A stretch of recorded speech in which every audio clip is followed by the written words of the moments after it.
Good afternoon, everyone, and welcome to today's webinar on building the veteran talent pipeline to the semiconductor industry. As I expect everyone joining us today is aware, the skills mismatch between employers and job seekers poses a risk to America's ability to compete in the global chip manufacturing and design economy. A 2023 assessment by SIA projected that following the implementation of the CHIPS Act, the industry would need more than 114,000 jobs by 2030. And unless corresponding measures were taken to increase the pool of available talent, 67,000 high-paying manufacturing design jobs would go unfilled. With more than 200,000 U.S. service members leaving the military and transitioning to civilian life each year, veterans represent a highly in-demand pool of talent with a collection of knowledge, skills, and abilities well suited to the semiconductor industry. Today's program will provide insight into measures taken by the semiconductor industry, Fort Hood, and Texas A&M Central Texas to build the talent pipeline from the military to the semiconductor industry, creating a win-win for both employers and veterans. I'm pleased to be joined by three fantastic panelists. Larry Smith, a senior advisor to the president and CEO of Tokyo Electron Limited, and the vice chair of Texas Governor Abbott's executive committee for the Texas Semiconductor Innovation Consortium. Lieutenant General Paul Funk, who, among many distinctions and commands, previously served as the commanding general of the U.S. Army Training and Doctrine Command, and Dr. Richard Rhodes, the president of Texas A&M Central Texas, a leader in the education community in developing innovative academic programs that respond to the needs of both employers and students. Now, before I turn it over to our panelists, a quick programming note. If audience members have a question for one or more of our panelists, please submit it using the Q&A function rather than the chat function. With that, Larry, I turn it over to you. James and David and the SIA team, thank you so much for giving us the opportunity to share some of my personal experiences relative to hiring veterans and then also sharing some best practices to tap into this talent pipeline. Dylan, if you would start some of the slides, please. I hope to cover some questions relative to the why and how we would target veterans as a potential hiring pipeline. We've got a vision. I'll talk through some of the skill sets, challenges, and then also how you navigate through the bureaucracy. So there's great reasons of why we'd want to tap into that talent. And then I hope to share some best practices for you. Next slide, please. This is one of the proudest moments of my career. That's with General Paul Funk when he was still active duty. He's been retired for about 3.5 years. Paul and I were lieutenants 42 years ago. And after 5 years of active duty, I pivoted to the semiconductor industry, which I've been active in for the last 35 years. And General Funk finished his career as a 4-star general, leading training and doctrine with over 800,000 people that he trained on an annual basis. This was an event that we at Tokyo Electron brought forward called PAYS. And really, it gave the commitment to the recruiting organization that we would guarantee a veteran that signed up to join the military an interview when they finished their service. Next slide, please.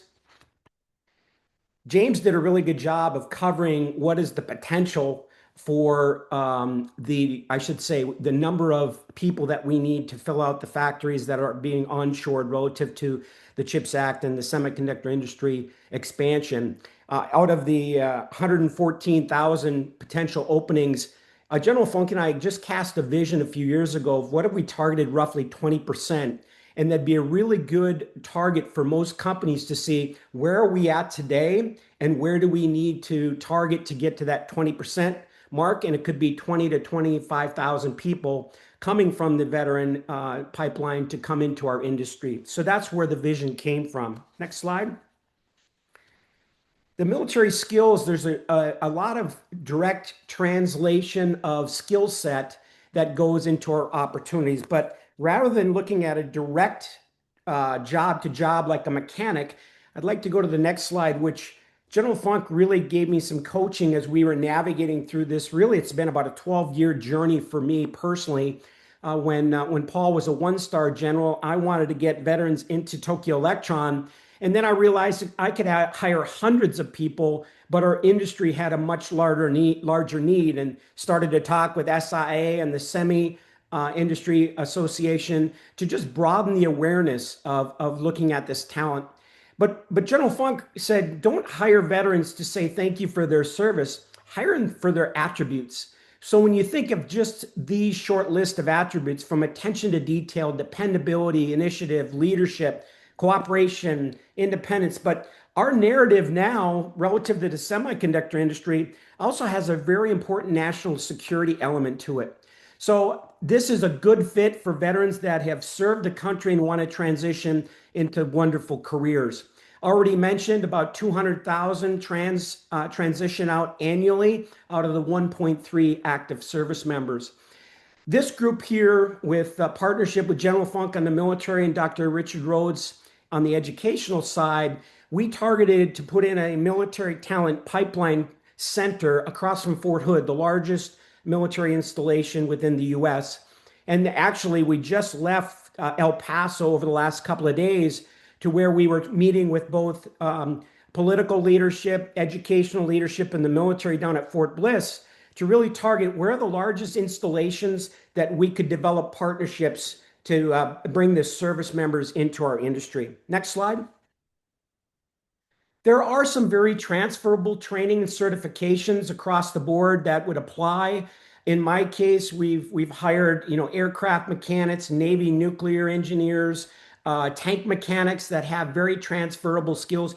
But I was surprised most recently where actually Tokyo Electron had hired a cook coming out of the military and then put them through our training. So when you think of recipes to cook and dealing with customers, actually we deal with some of the same types of circumstances that they did in the military, which actually, when you look at the attributes of that particular individual, fit very well into our company culture. Next slide. But there are some challenges. There's some inconsistency. The acronym TAPS is the Transition Assistance Program, and that's up to 18 months. They start working with a service member before they leave the service, and that's where they'll have job fairs. But there's some inconsistency between the services, Army, Navy, Air Force, Marines, etc., and the different sites around the country. So we have a wonderful relationship at Fort Hood with Mark Phillips, who's the leader of the TAPS program there. We're also fortunate that he has a leadership role across the Transition Assistance Program nationally. General Funk commanded Fort Hood and 3 Corps, which has a significant footprint across the U.S., and is a very good personal relationship with Mark Phillips to where he wants to really take care of these service members and get them into careers that are really going to provide a wonderful long-term outcome for them. The other thing is a challenge around retention. Military service members, when they leave the service, they want a job and a pay shortly after their departure. So we actually have pretty good, I shouldn't say we have an unfortunate attrition problem with some of the service members because they're looking for that job security. And when I coach transitioning service leaders, I want to make sure they're aligning to the job, the function, the culture, and purpose. And really, sometimes it can be about a paycheck. And I'll give you some coaching of how you can make sure as you onboard these individuals to help improve that retention. And then it's important when you look at employee resource groups and community to help them embrace like-minded people. The absence of community, and you cannot replace the military experience in our industry, but how do you minimize that loss of community as they bring them into our companies? And then the career paths, the military is very structured in their career paths and training. And look at a 20 or 40-year career like General Funk, there is a very strong, transition path for them. And it doesn't always happen the same in our civilian sector. So those are some of the challenges we face. Next slide. So here's, I think I've mentioned some how to navigate through those working proactively with the transition assistance, joining the PAYS program, like I mentioned at the first part of this presentation. Also, SkillBridge gives a service member up to 6 months to be in a relationship with a company, and that's paid by the government for them to be in an internship to see if it's a good fit as they're getting ready to transition. This is a very important point, and I hope you hear this correctly. General Funk and Dr. Rhodes and I, we want to make sure as an organization that we are partnering with the military versus poaching from the military. And not every organization that goes into recruiting and hiring talent from the services are really in that kind of mindset. So it's important for us to maintain that, and I want to spread that throughout the semiconductor industry so we don't get the wrong reputation or start to communicate within the services that don't go into that particular industry because they're taking advantage of basically 6 months of free labor, and we just want to use it actually for as long as you need it. In my case at Tokyo Electron, we felt we could get an assessment of an individual and he or she could understand what they would do in our industry within about 2 months instead of the full 6. So those are some of the things that are important relative to SkillBridge. You then need to go and get certified and qualified relative to the SkillBridge program. And then recognition as a vet friendly company. There's Department of Labor, the Veterans Administration. There's a number of ways, and I think I have a slide that'll show, the next slide will show some of the ways that you can get recognized as a vet friendly company. And I already mentioned the partnering. Next slide. Just a quick snapshot of some of the ways that you can get recognized as military friendly. Soldier for Life. We've got the Hiring Our Heroes, the USO, and Heroes Make America. There's a lot of ways for you to go out there and network and be recognized in an appropriate fashion. Next slide is really on best practices. I think I've mentioned a couple of these already as far as getting a network of opportunities, on-the-job training and development, and laying out what are the career opportunities, this apprenticeships and mentorships. I will tell you, I think it's also important in the military. We used to refer to it as battle buddies, which was a partner that would help them navigate. At Tokyo Electron, we created a navigator for the veterans. So we would typically go to that ERG, find someone that's willing to be that partner to help onboard and answer those critical questions in the first few months of employment. Certification and credentialing, Dr. Rhodes will cover some of those issues, and General Funk can also give some input. And I think I've already mentioned on the career opportunities. Next slide. Research also shows here's some ways that you can improve ways to integrate, hire, and retain those veterans. Establish an annual goal. If you don't know where you are today, benchmark or establish a stake in the ground of where your veteran population is and set a goal to increase that. The national goal right now is around 12%. I've been talking to some semiconductor manufacturers. Some are at the 20% level, which went to our vision. A landing page on your website for military friendly so they can go and find out what does it mean, how is it translated. To be very honest, many veterans don't feel they're qualified to come into our industry because of the intimidating factor of making microchips. They are qualified and can add great value to your employees. Mentoring programs I already mentioned. And then also, if for those that aren't on active duty, for those that are in the Guards and Reserve, make sure that you have a friendly program in case they go on deployment, and actually staying in contact with them while they're on a deployment is actually very good. And then another space that we're exploring, and actually for one of our training centers up at Temple College, I think the first cohort had probably 80 or 90% were military spouses.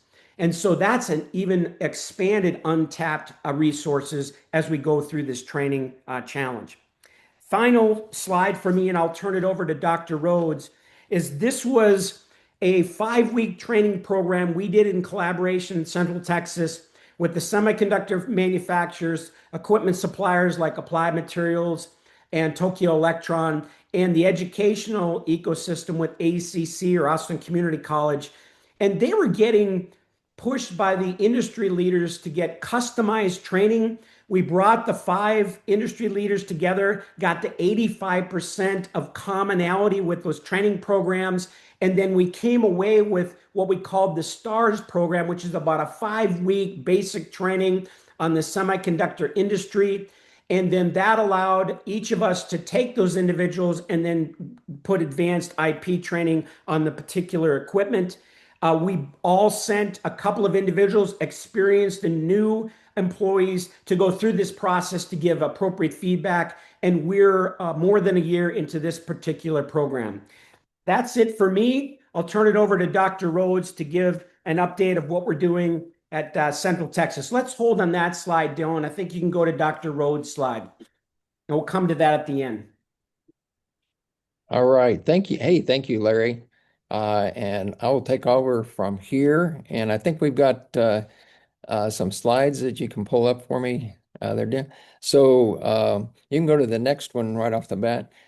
What does success look like for us when we talk about putting veterans to work? And it's a tiered process. So who all contributes to that? It's not just a national agenda. It's got to be national, state, local community, and of course our military partners. And so what we're looking at is what is at play? So when I talk about, as an example, Texas and the education enterprise, what are we talking about there?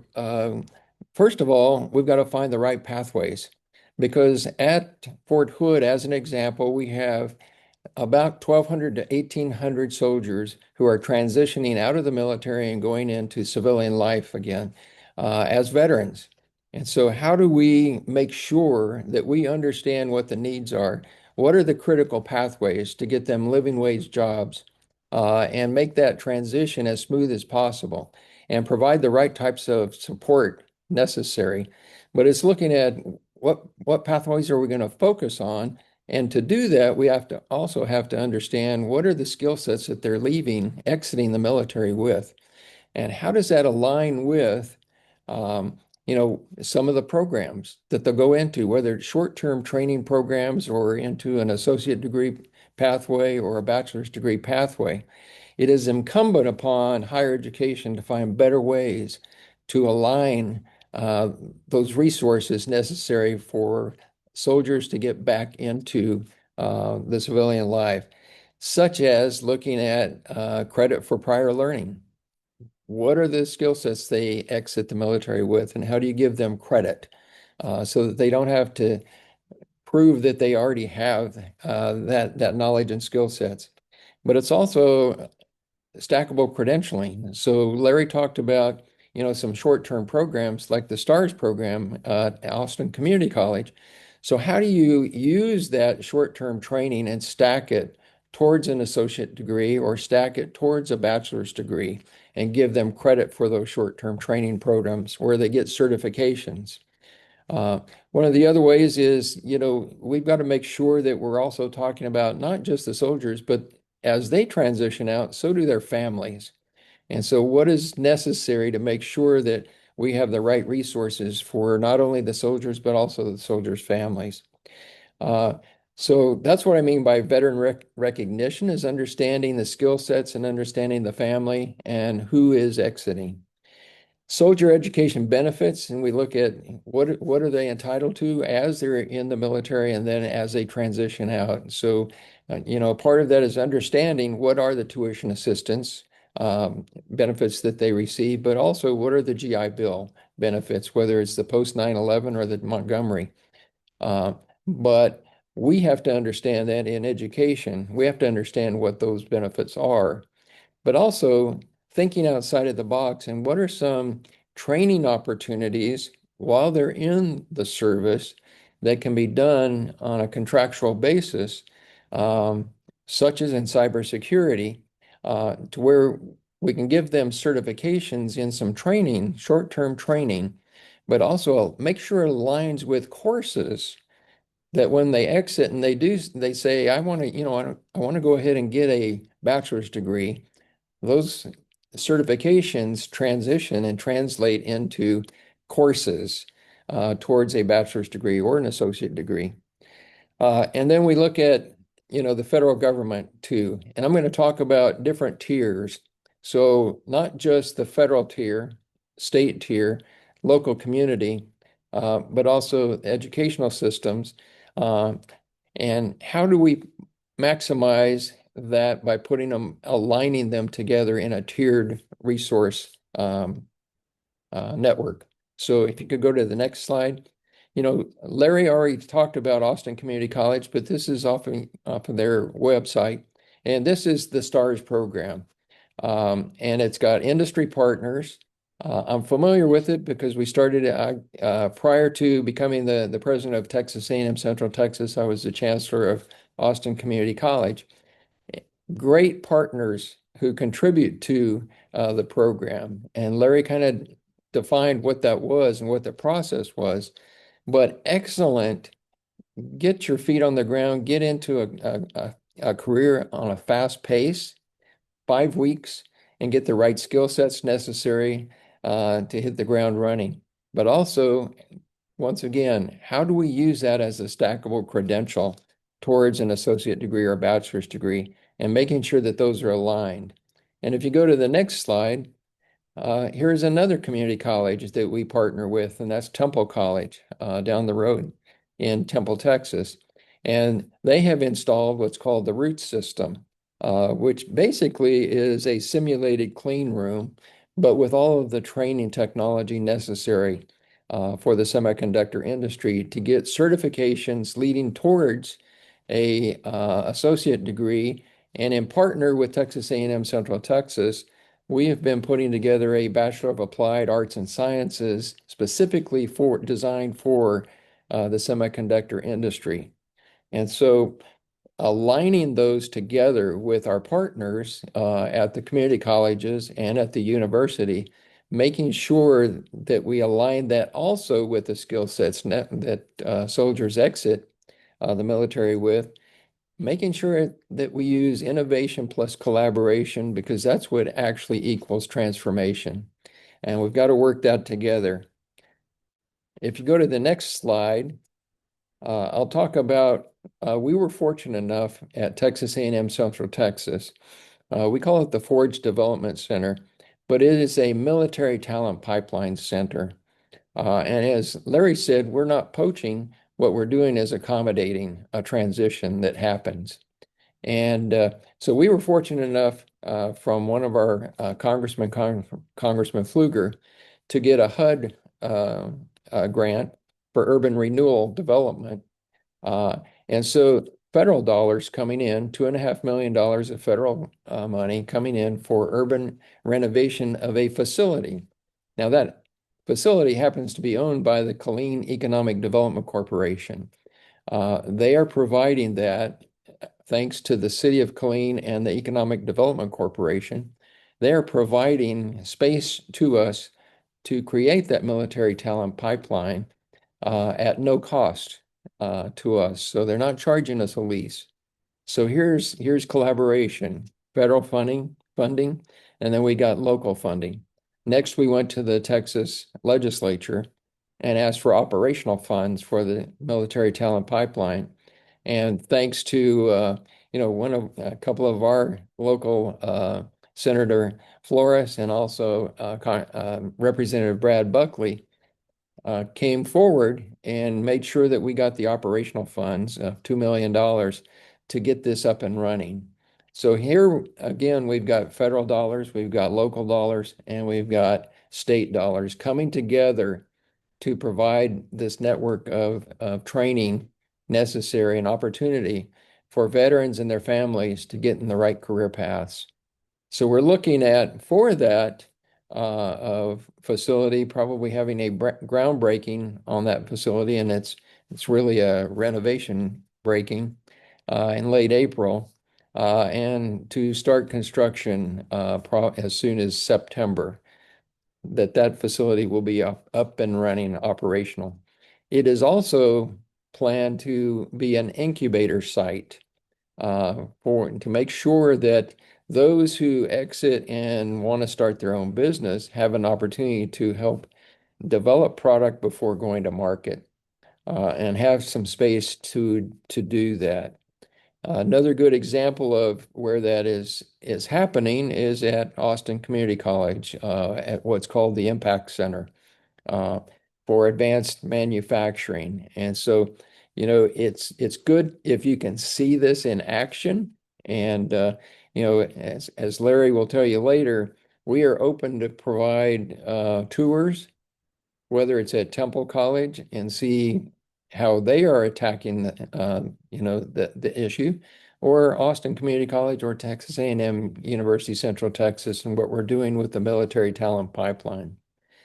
Now, if you go to the next slide, I'll tell you that some of the things that we see as impediments, one is the tuition assistance is capped at $250 per semester credit hour, with a maximum per year of $4,500. When you take a look at programs that you want to get into, that just doesn't cover it. And so that needs to be adjusted. The 4,500 was just adjusted, I think, in 2024. The $250 cap has been there for quite some time. We also take a look at a lot of training is going to happen online. And when we look at the GI Bill housing allowance for 100% online programs, the person only receives half of the military allowance, housing allowance. Uh, and that is antiquated and outdated, and needs to be revised, I think, to make sure that they get the housing allowance 100%, whether they're taking it online, hybrid, or flex, or face-to-face. Another area is Hazelwood, and this only applies to the state of Texas, where we have Hazelwood exemptions. And we say here that the costs are localized. And when I say that, it is an unfunded mandate by the Texas legislature. We love the Hazelwood program because it's great for our veterans. It's great for the veterans and the families. Uh, but from a standpoint of a university or a community college in the state of Texas, as an unfunded mandate, and in the communities that we have large numbers of veterans, uh, more so than in some of the other communities within the state of Texas. It is a tough thing to take and to be able to handle budgetarily. So we would also like to see reimbursement for Hazelwood. We strongly support Hazelwood exemptions, but we need some support. And then, something that's on, I would say a combination, it's on our backs in education, but it's also on the backs of the military, and that is better communication and understanding of the skill sets that soldiers gain during their service, and for them to actually probably do a better job of letting us know specifically what those skill sets are, so that we can do a better job of aligning programmatically with those skill sets to give credit for prior learning, so the soldiers aren't wasting time um, going through a learning process of things they already know. And so that's where uh, a lot more work is necessary to provide that smooth transition, but also while they're in the service to get credit. Other is military transition begins a little too late. It should start before they get out. The other one is limited green to gold scholarships. So active duty who have an assignment to go actually attend the university and get their degree, whether it's a bachelor's degree or a master's degree. But more of those scholarships, I think, are absolutely necessary to continue to develop, our military, whether it's the Army, Navy, or Air Force, or wherever. But more of the types of transitional programs, and for the Army, green to gold scholarships are absolutely critical. Go to the next slide. And actually, if you could go back one, and I'm going to ask General Paul Funk to actually get in on this discussion on what could we do better to eliminate some of the impediments that we've got. Well, thanks everybody. So my name is Funk. For 42 years, I got to wear the jersey of the greatest team ever assembled, which is the United States military and specifically the Army. And now, like Larry and Dr. Rhodes, I've gotten to pivot to purpose. Part of my purpose is as an executive in residence at Texas A&M Central Texas is to help break down some of these walls and work our way through some of these processes. I think that where the military transition begins too late is really more of a communications thing. And I think what we're hearing, I used to love a quote that General Shinseki used to say all the time. He was the chief of staff of the Army at the time, and he said, "Hey, if you dislike change, you're going to dislike, or you're going to like irrelevance even more." So, which means, hey, if we're not changing, we're not getting any better. We're now doing in the Army, we're doing something called transform in contact. Along with transforming in contact, we have to do that across the spectrum, and that includes how we apply our educational processes and how we find ways to overcome these kinds of events. First of all, for all of you out there, I would get to know who is in your organization.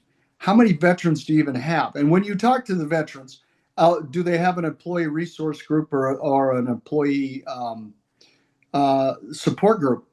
Those are incredibly important. And I've seen the companies where they have a great culture, because while soldiers truly do like to get paid, they like to work with a company that provides them purpose much more. So where we're going with what Dr. Rhodes talked about is we need to get the tuition assistance program capped at a higher level so that it can meet with the economic times.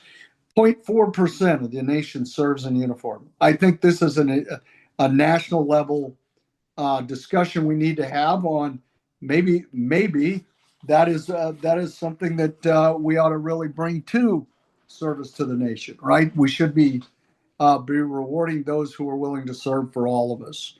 I also think that and Larry said this, and he's right. Soldiers are not looking for a handout; they're looking for a hand up. In other words, they want to find purpose in your organizations. They want to see stability. They want transportability for their skill sets into your professions. They want the ability to advance based on merit. In other words, if they work harder than everybody else, they want to be rewarded to that by becoming part of your leadership team. And like I said, money's not money. The money's nice, but the purpose is most important.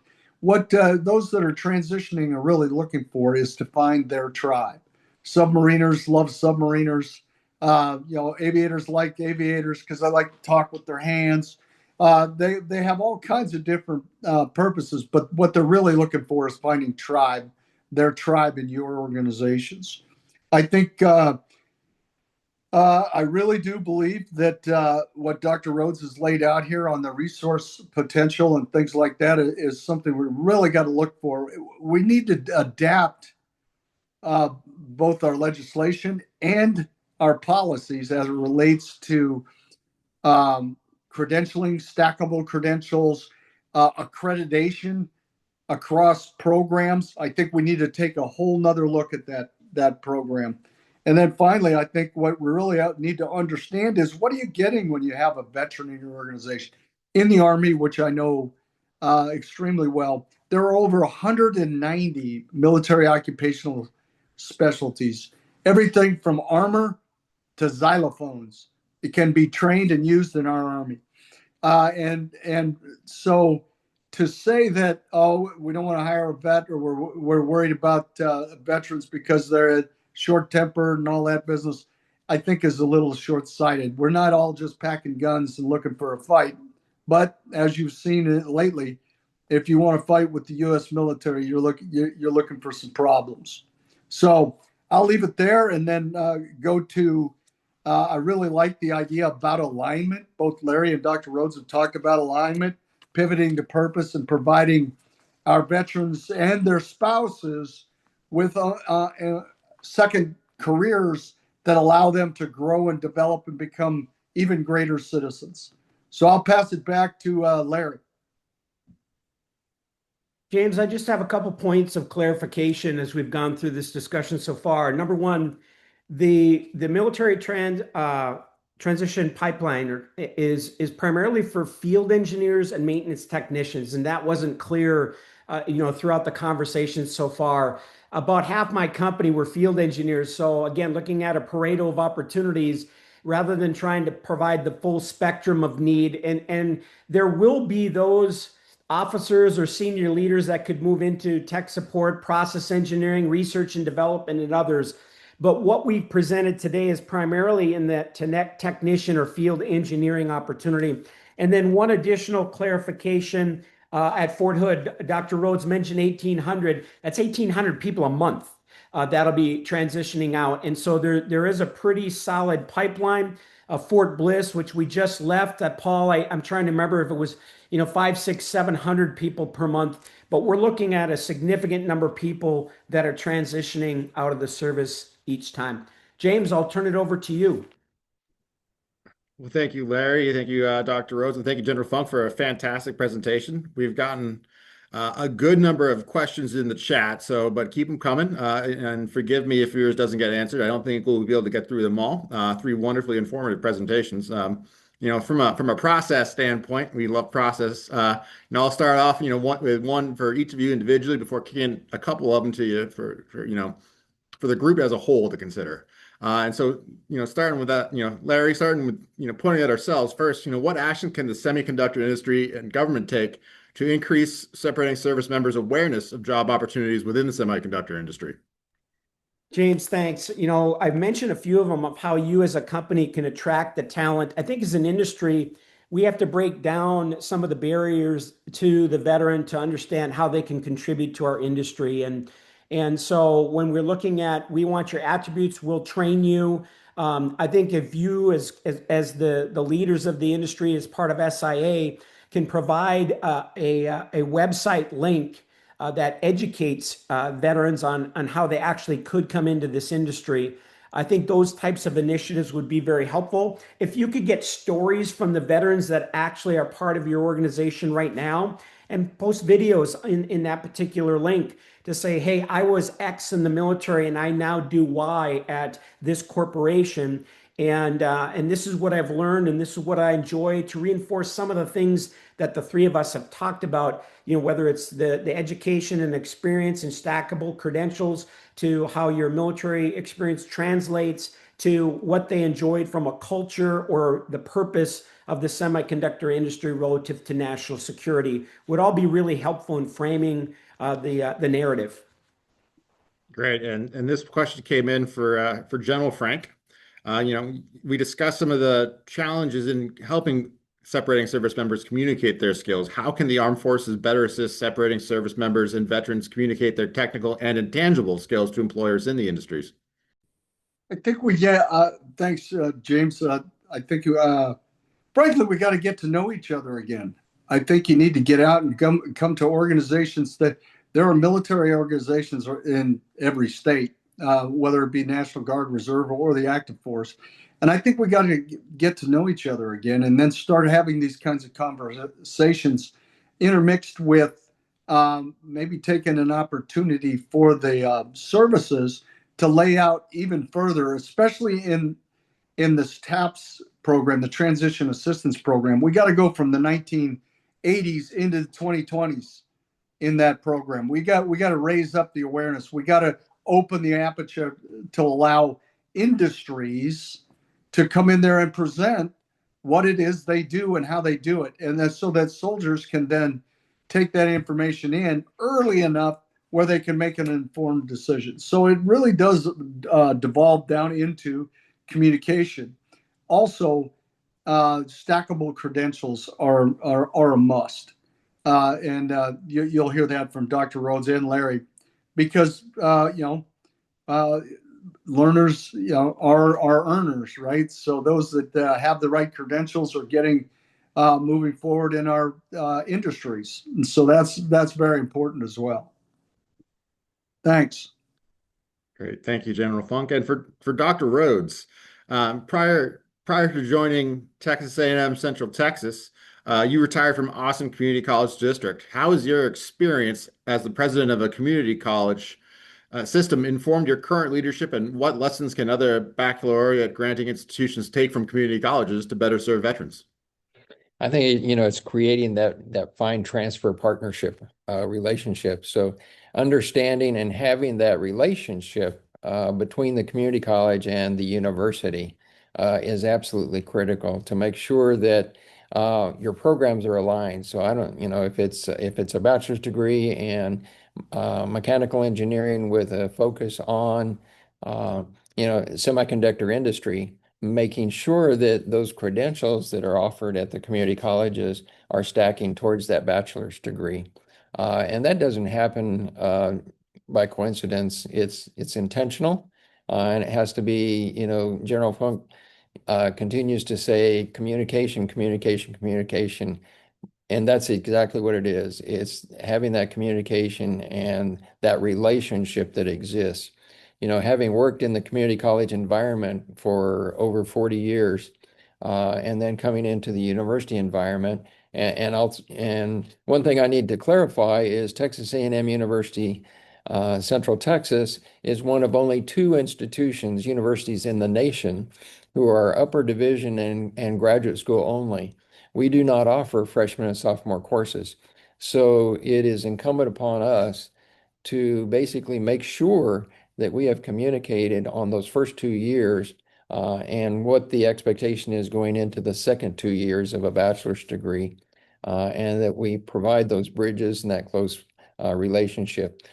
But also, I would say, at the community college level, uh, looking at credentialing and those types of credentials necessary, which are going to be short term. And, we highlighted a couple of those at ACC and also at Temple College, um, that, that's exactly what's necessary for the industry today.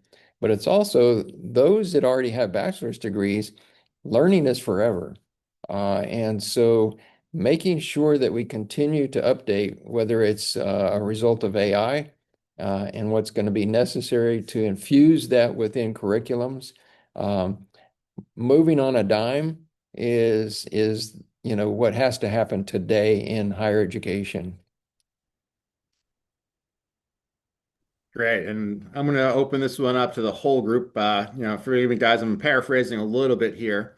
How can advocates for veterans education in the semiconductor industry engage with Congress to influence Corps and division commanders to increase the opportunities when it comes to skills bridge for service members who are considering transitioning to the semiconductor industry? Paul, you want to take that? I do. First of all, I think what we want to do, uh, I think we got to get better at refining the training programs that we're talking about through skills bridge opportunities, right?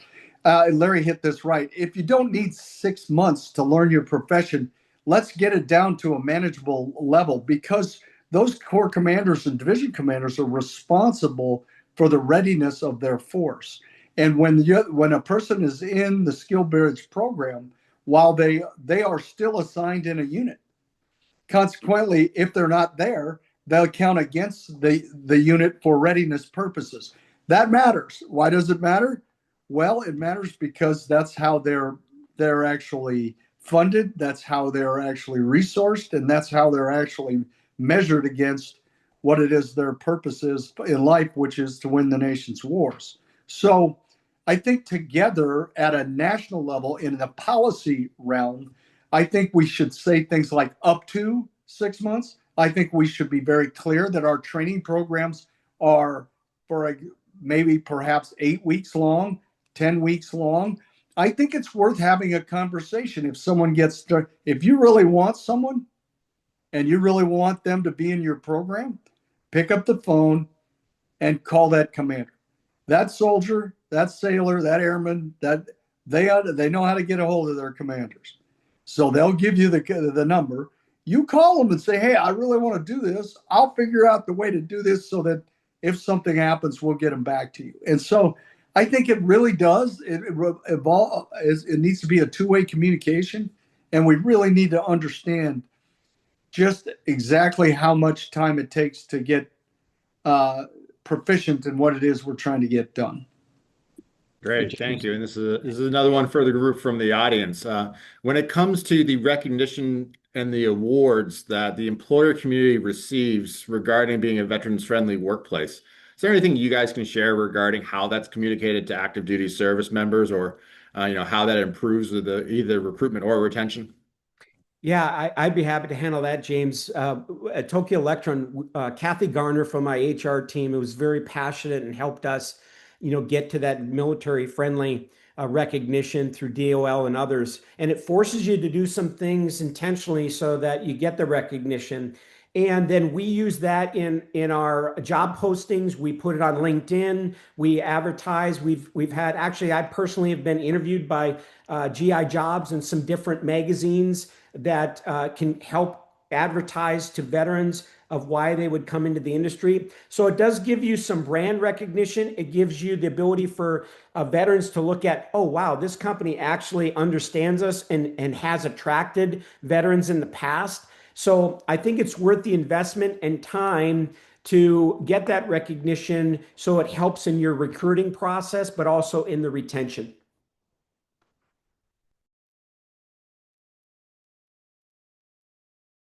If I could just chime in a little bit on that one, uh, culture beats strategy. It trumps strategy all the time. If you really want to, if you want really want the recognition programs to stick, it needs to be your employees telling the story. Why is this one of the military friendly organizations or best for military organization? Have your employees tell that story. And my recommendation would be make that part of your onboarding process. Mostly, and then if you have a passionate CEO, for example, like these two guys here I'm with, they both are very passionate about onboarding, purpose, and service, and they're passionate about making sure that our troopers have the opportunities they need to go on and live more fulfilling lives, or deeply fulfilling lives as they move forward. So I would trumpet it, but I would actually make it come from some of your employees in there. Great, and thank you for that. And one of the things that really jumped out to me with what Larry shared was the improved retention. That seems like something that's, it really demonstrates the value of the culture driving the process, driving the outcomes. Hey, James, you enlist soldiers, but you re-enlist families, right? Same is true in organizations, yeah, in civilian organizations, right? Those families stay if their spouses aren't happy at work, they're not going to be happy at home, right? I mean, it's almost universal. And when it comes to that, what should we consider when it comes to the opportunities regarding military spouses, and how do we build more inclusive workplaces for members of the reserve and the National Guard who might see periodic deployment? Well, first of all, we need to support them when they have to deploy, and thank goodness we cannot do what we've done around the world. We cannot do it without our Guard and Reserve. It's just not possible. And so those companies that are supporting and yeah, it's hard. I got it. It's hard to have that gap. We talked about that a little bit in the readiness business and things like that. But I'll tell you what, uh, the all volunteer force has proven itself to be adaptable and agile enough to support what we've been doing since after the Vietnam War. We don't want to see what the alternatives would be. So, like I said, if you hate the all volunteer force, you're really not going to like the draft, right? And then you're not going to have that many options. So let's figure out how we can support this the best way we can moving forward. And I think on a national level, on a policy level, there should be some rewards for those organizations that support this. I really do. Tax cuts, tax benefits, those kinds of things. All right. And then, this one for Dr. Rhodes first, but I'd love to hear, General Funk and Larry's take on it too. When looking at federal policy making opportunities, can you reiterate what changes we should make at the federal level to support the expansion of the military to semiconductor talent pipeline? Yeah. So first of all, I'd say, increasing the cap that's on tuition assistance, both the per semester credit hour cap as well as the maximum. Also taking a look at one thing that gets in the way is the GI Bill housing allowance. And that is, when we think about the military population and, moving from one base to another across country, across the world, is a lot in order for them to continue um, and as people move, the housing allowance is critical, and they're going to have to, if they want to stay with the same institution that they started with, they're going to be taking a lot of courses online, and it's going to be primarily online courses as they move. And so, cutting their housing allowance in half because it's an online course doesn't make sense in today's world. And so, I think that, like I said earlier, that's an antiquated policy that really needs to be changed. Um, and then I would say we talked about TAPS and about the military transition begins a little too late before they exit, and looking at what is the right timing and what is the right process, and how do we help them get into those right career pathways before they exit.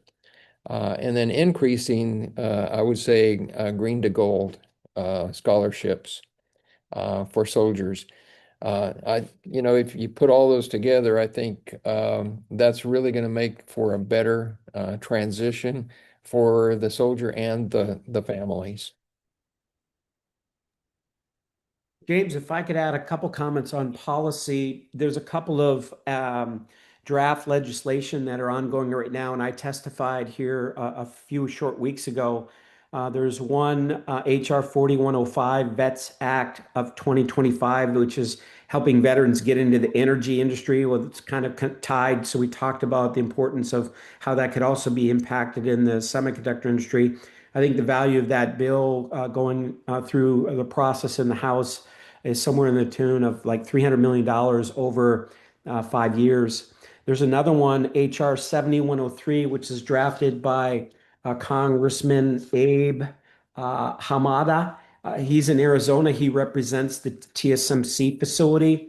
And his legislation is about emerging technology and supporting veterans coming into emerging technology to include the semiconductor industry. So those two particular bills, as you would visit with your congressional members or maybe your government affairs teams, I think it's important, or you could either reach out to SIA, which just provides great policy guidance and alignment as an industry. Those would be helpful as you maybe do some fly-ins or meetings with your congressional leaders. Great. And anything from General Funk as well? No, I think Larry covered that pretty well, I'll tell you. Perfect. And then just, for folks' awareness, when it comes to federal resources that can support this type of activity, what are the sources of federal funding that support efforts like yours, and what can be done with additional resources? You know, I'll jump in here real quick. We've been with both Congressman Pfluger and Congressman Carter have been very successful in gaining additional funding from the federal government. And I talked about a couple of those. One is with the military talent pipeline and getting an award. Don't want to call it earmark, but community project funds for the redevelopment and the renovation of property. So that's federal funding that's coming directly from Congressman Pfluger. And then Congressman Carter's been instrumental in helping us with getting equipment for some of the transitioning, whether it's in cybersecurity or now in semiconductor industry. Uh, and so through community project funding is a great way that your local delegations can help pinpoint and say, there is a need to assist those who are transitioning military, and how can I help through a community project fund to enhance that at a faster rate? James, my experience in this area that Dr. Rhodes just mentions with those two individuals and others, you talk to your congressional member and you say veterans, jobs, semiconductor industry, and national security, and it gathers their attention. Maybe we should have, I think there's just a couple minutes left. There's one slide, Dylan. If you could put out the last slide, and then maybe James, you could ask if there's one or two more questions. But I wanted to put up some contact information and some next steps and a recommendation. Please come visit us in Central Texas. We can coordinate visits both to A&M Central Texas with Dr. Rhodes, and Scott Eflon is actually the leader of that military talent pipeline. And Temple College and ACC, we could make it worth your travels to come here to just understand what we're doing and how we're doing it collaboratively within Central Texas. Like I said, we just left El Paso over the last couple of days and see some encouraging work down there. We could also help you get connected to Mark Phillips, who's just a national leader on TAPS, and he helps with the job fairs at Fort Hood. So we could provide that introduction for you and your members to see Mark when you come into Central Texas, and then work on developing those goals to look at how you can improve your percentage of veterans into your organization. I've added the email of General Funk, myself, and Dr. Rhodes and Scott Eflon to make it easy for you to reach out to us if you have any particular questions. Thank you, Larry, and thank you for all of your contribution. I think the last question I'd have for you guys, and this is for the group as you take us out. This is going to be the last one. All three of you could be happily retired and doing something else with your time, and in fact, all of you have retired in one way, shape, or another in your bio. What brought you back to do this activity, and what keeps you motivated to keep it going? I think Dr. Rhodes has failed retirement multiple times, so I'm just on my first failure. It is about finding purpose. And it really is. And Larry says that very well with pivoting to purpose. Look, these young men and women serve us. They've served with us, for us, and in many cases, all they're looking for is another opportunity to continue to excel. So, who wouldn't want to champion that? Yeah. Frankly, that one's pretty easy to get out of bed for every day. Amen. Yeah. I would just add, it's about payback and paying forward. And it's looking for thinking about the future and the young people that are going to make the future even brighter than it is today and investing in that. And, we can invest by our time and our energy, our talents. And that's what gets me up every morning is thinking about those young people and the future and the bright future that they have. But we have to help them. James, for me personally, I am a veteran, and the semiconductor industry has been tremendously impactful for me and benefited me. And I want to see other people be given that same kind of opportunity. I'm very grateful. Many of the companies that are part of your association, and to include my association with the SIA, over 35 years, many of them are very close personal friends, along with being customers. And so I hope to replicate that for other people to have the benefit that I've enjoyed. Well, great. So thank you to our panelists. You guys are doing incredible work, and we're happy to highlight it. Thank you to our audience members who took the time to join us this afternoon, and we look forward to doing what we can here in Washington, D.C. to push the ball forward on behalf of both veterans and the semiconductor industry. So thank you all, and have a great day. Thank you, James. Thank you, James.